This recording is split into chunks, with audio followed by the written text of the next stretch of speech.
Hey everybody, it's Paul. And Steve. And we are back to discuss it all. Now we've got a great topic for today, but before we get to that, if you have any suggestions for future topics that you would like to hear us discuss, please leave those in the comments down below. Also, we are just at about 250 subscribers as we're filming this video, so we are halfway to 500. If this channel gets to 500 subscribers, we will do a question and answer video. So anything that you would like to ask us that you would like answered in that video, please leave those comments down below also. All right, Steve, what topic do we have today? So I love this one. So we love TV. Yep. Grew up in the golden age of television, and so love television. And today we're going to talk about television commercials. That's right. Now this was actually a suggestion from one of our viewers, so we want to give a shout out to Love My Home Life 2 for suggesting today's topic. Thank you so much for this suggestion. I had not even thought about it. This wasn't even on my radar, but as soon as this suggestion came up, immediately I knew this would be a great topic. So it's a great suggestion. Yeah. So the 5 best commercials in no particular order. No particular order. Yep. Why don't you go first and give us kind of the first one that comes to mind for you of your favorite commercials. All right, favorite commercial. So this is going to be a newer, and this is actually going to kind of be more like a series of commercials than an individual, and that's going to be the Old Spice commercials. so just to kind of set this up for you, I don't have TV. We basically are just streaming, right. And of course then we have YouTube, which occupies pretty much all of our time. But whenever I get the ads for the Old Spice commercials, I love those. Yeah. I love the editing. I love how the guy goes from one thing to another, and it's just more and more ridiculous the further it gets. And that's a successful commercial because it kind of sticks with you. That's right. And you remember the product. Yeah, without a doubt. And that's kind of a challenge because a lot of times people make a great commercial and you remember the commercial, but you have no idea what it's for. What it's talking about. Yeah, that's right. It's got to be, the commercial has to be memorable for it to be great, and it has to actually sell the product. Yep. Yeah, but I am gonna say that I like the original Old Spice guy. Now Terry Crews is the new one, and he does a fabulous job. But I like the original. Yeah, I got you. Okay. So, all right. So that's me, Old Spice. Good. No, that's a great one. So I'm gonna go. My number one, and again, it's not in any particular order, but the first of these commercials is the Super Bowl commercial from a couple of years ago with it's the Volkswagen commercial with the kid who is using the force. Oh yeah. And that he tries to, move plates and move things, and then when he goes out and uses the force, and the car responds to him. So that's one of my favorite commercials. It's heartwarming. Any parent loves to just see, they know what's going on beneath that mask, both the disappointment and the excitement. So that's one of my favorite commercials. That's a great one because, of course, we both grew up with Star Wars being such a major influence. I mean, who among us has not tried to use the Force?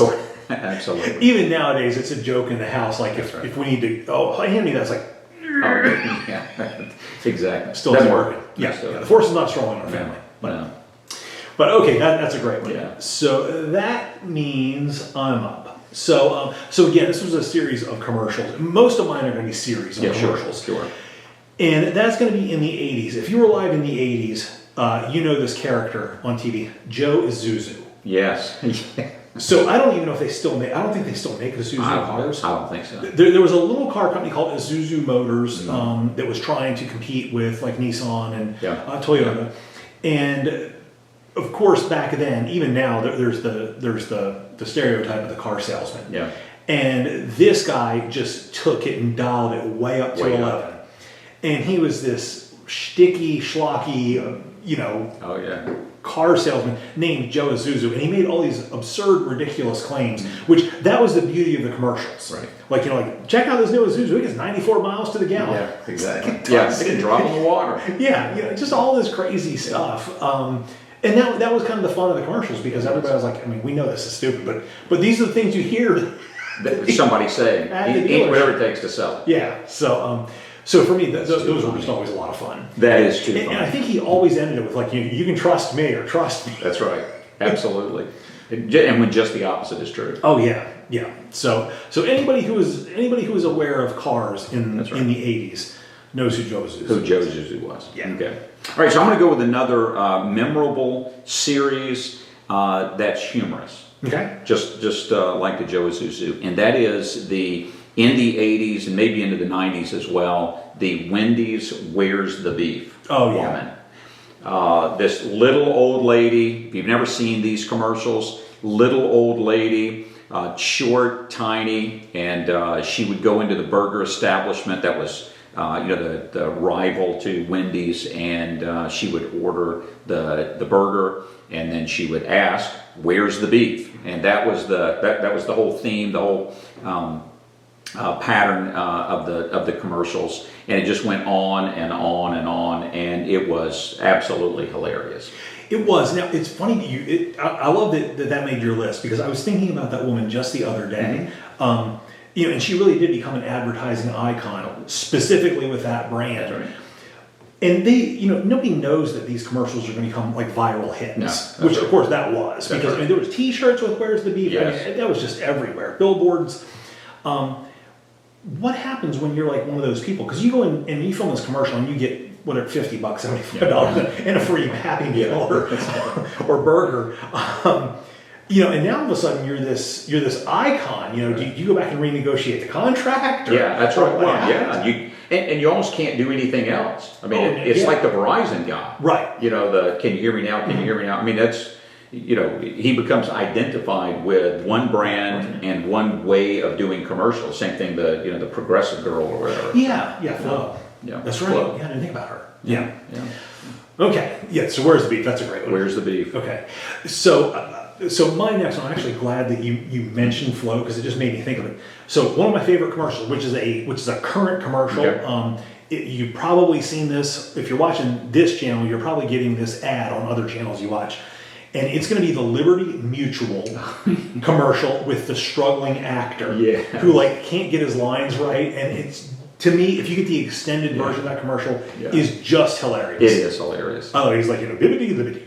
Yeah, that's Just exactly like, right. I can do my own stunts. I know. Just all this ridiculous stuff, and just that struggle of getting those lines right. That's I exactly can right. identify with. Yeah. Of course, we're just ad-libbing here, and on when Shannon and I do videos, we just ad-lib. But anytime we've ever tried to work with a script, it's just Yeah, it's so easy to get words backwards or syllables backwards.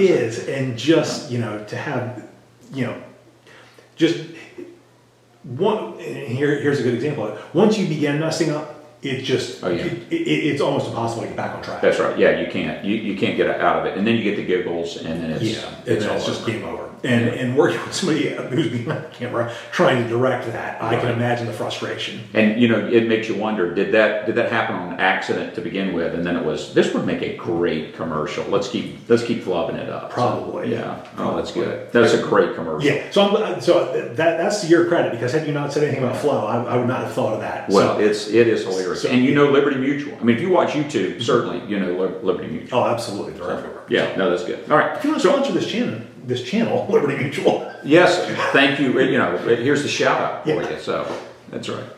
Good. All right. So I'll go next with the and this is from when I was a child, and it was 1979, 1980. It was a Super Bowl ad, or I don't think it started as a Super Bowl ad, but was a big Super Bowl ad, I think, in the 1980 Super Bowl.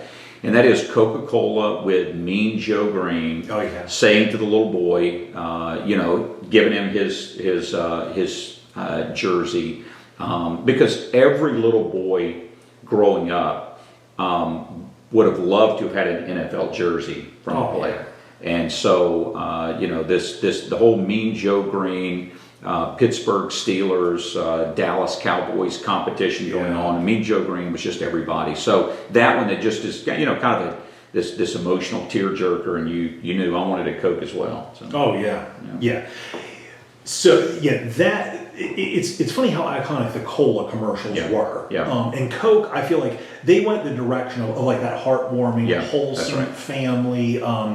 Kind of tender commercial. Yeah, the polar bears later. Yeah, whereas Pepsi kind of went the more humorous, kind of edgy route. Yeah, that's right. So I'm going to stick with cola for mine. And I'm going to go ahead and we're going to talk about a Pepsi commercial. It's actually going to be Diet Pepsi. Because it's lower calorie. Yes. One of my favorite actors of all time, Michael J. Fox. Yeah. He did a commercial, ended up doing a series of commercials for Pepsi, but it all started with one commercial where his neighbor, from across the hall shows up at his apartment and wants to borrow a Diet. I don't know how you borrow a Diet Pepsi. I'm not either. I don't want it back. Yeah. If you borrow it, you can keep it. Yeah, and it's a beautiful woman. And of course, he realizes he's out of Diet Pepsi, and he goes out the window, down the fire escape in the pouring rain, runs across cars to get to the Pepsi machine across the street. It's just a great commercial. After you're done watching this video, to the very, very end, you can Google. That's right. Michael J. Fox Nothing before Pepsi that. commercial. Not before that. It's a great commercial, and it's neat because actually, like big name directors, film directors, were doing a lot of these commercials. Yeah. And I forget who did that particular one, but it might have been Michael Bay. Yeah. And they wanted to get like a realistic film sensed quality to it. And Pepsi liked the commercial so much they signed Michael J. Fox on for a contract. Yeah, and commercials have increasingly become more and more like short films. Yes. So I thought you were going to say the Pepsi commercial where Michael Jackson caught on fire. But that's later. Yeah, that's great. Okay.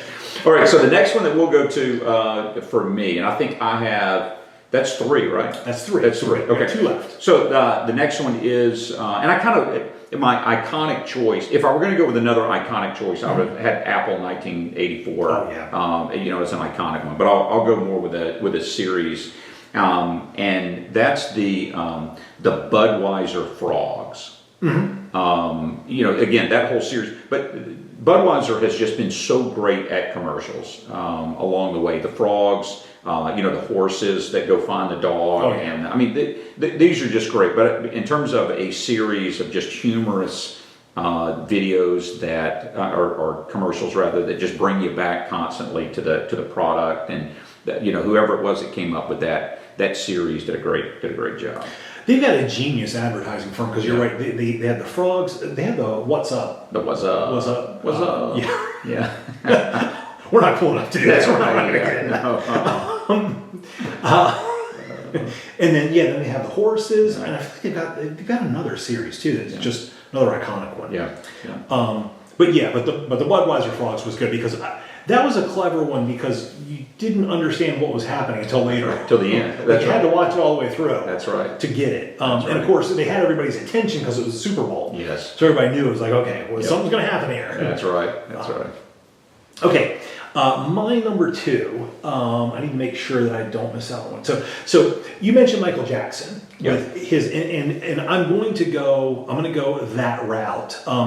I'm going to call it the Pepsi New Generation ads. Okay. Yeah. So we talked about Coca-Cola kind of went the more heartwarming way. In the 80s when the cola wars were going on, Pepsi decided that they were going to try and become the young drink. So their tagline became the choice of a new generation, and they really went after all the big pop artists. So of course Michael Jackson was probably the first. Probably was the first. And then later on we had MC Hammer and we had Britney Spears, and of course everybody says that. Right. Yeah, everybody wants to do the cola stuff. So I'm going to kind of go with that, and these weren't so much stories as they were like miniature concerts. Yeah. So you got almost like a music video or a little concert along with your cola commercial. Yeah. And it was unfortunate Michael Jackson pyrotechnic incident, and of course now that's in the lore of that's right. of pop culture and of commercial infamy. We all felt bad for him. Of course, he recovered. He did okay. He did okay. He came out of it. Yeah, I think he did all right. No, that's good. So the choice of a new generation ads, specifically the music video ones. Yeah, no, that was a great strategy. Yeah. And it set Pepsi apart from Coke. I mean, it was by design. Yeah, it sold a lot of Pepsi. Yeah, no, without a doubt. Yeah. Okay, good. All right, so my last one then that I'm going to put on here is Reebok. Do they still make Reebok? Are they still in existence? I think so. I feel like that Reebok, you really ought to sponsor this channel. We'll send us some shoes and we can show them to everyone. Yeah. But the Reebok, the Terry Tate office linebacker, where he was going around and tackling people in the office, was just it was great. It was humorous. It it brings sports into it. Kind of the unexpected, you're not anticipating in an office environment. So anyway, the Terry Tate office linebacker commercials were those are great. And there's so many great sneaker commercials. Of course, there's the Nike series of Jordan commercials. Right.